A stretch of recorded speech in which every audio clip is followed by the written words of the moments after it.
To watch this topic in Hindi, skip to the timestamp of 3 minutes 30 seconds.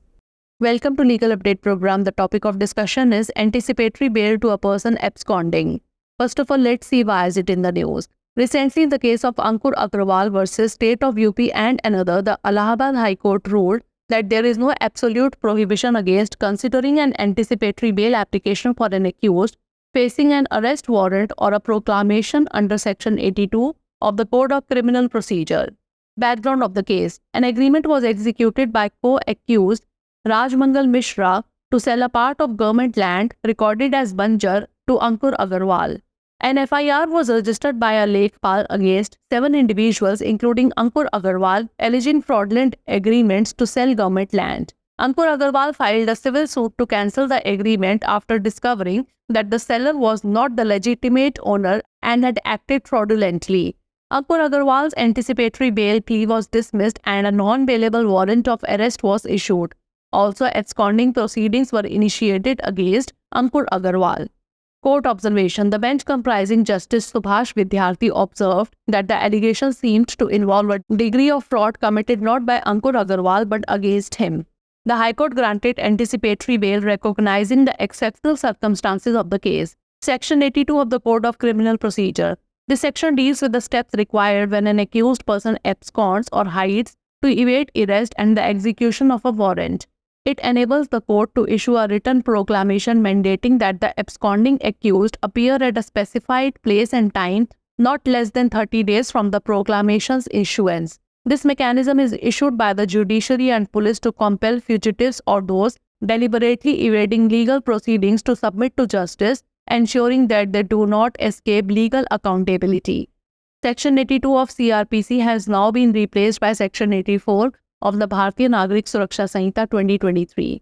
Case Law Shrikant Upadhyay versus State of Bihar 2024. The Supreme Court ruled that anticipatory bail should not be granted if there are ongoing proceedings under Section 82(1) CRPC unless in exceptional circumstances. And Sushila Agarwal versus State of NCT of Delhi 2020. The Supreme Court held that no time limit could be set on the continuation of anticipatory bail, suggesting that it could be extended until the end of the trial. Now moving on to practice question. Proclamation for person absconding is provided under which section of the Bharatiya Nagrik Suraksha Sanhita 2023? Section 81, Section 82, Section 83 or Section 84? Send the answer of this question in the comment section. Thanks for watching. Legal update program में आपका स्वागत है। आज का हमारा चर्चा का विषय है फरार व्यक्ति को अग्रिम जमानत। सबसे पहले जान लेते हैं कि यह चर्चा में क्यों है। हाल ही में अंकुर अग्रवाल बनाम उत्तर प्रदेश राज्य एवं अन्य के मामले में इलाहाबाद उच्च न्यायालय ने फैसला दिया कि दंड प्रक्रिया संहिता की धारा 82 के तहत गिरफ्तारी वारंट या उद्घोषणा का सामना कर रहे अभियुक्त के लिए अग्रिम जमानत आवेदन पर विचार करने पर कोई पूर्ण प्रतिबंध नहीं है। मामले की पृष्ठभूमि जान लेते हैं। सह अभियुक्त राजमंगल मिश्रा द्वारा सरकारी भूमि का एक हिस्सा जिसे बंजर यानी बिना खेती वाली के रूप में दर्ज किया गया था, अंकुर अग्रवाल को बेचने के लिए एक अनुबंध किया गया था। एक लेखपाल ने अंकुर अग्रवाल सहित 7 व्यक्तियों के खिलाफ सरकारी जमीन बेचने के लिए धोखाधड़ी पूर्ण समझौते का आरोप लगाते हुए FIR दर्ज कराई थी।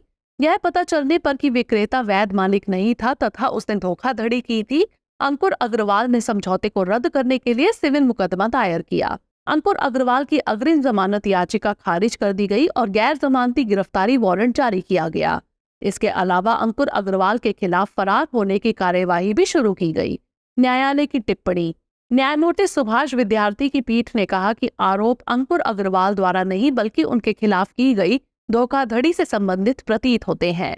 उच्च न्यायालय ने मामले की असाधारण परिस्थितियों को देखते हुए अग्रिम जमानत प्रदान की। दंड प्रक्रिया संहिता की धारा 82।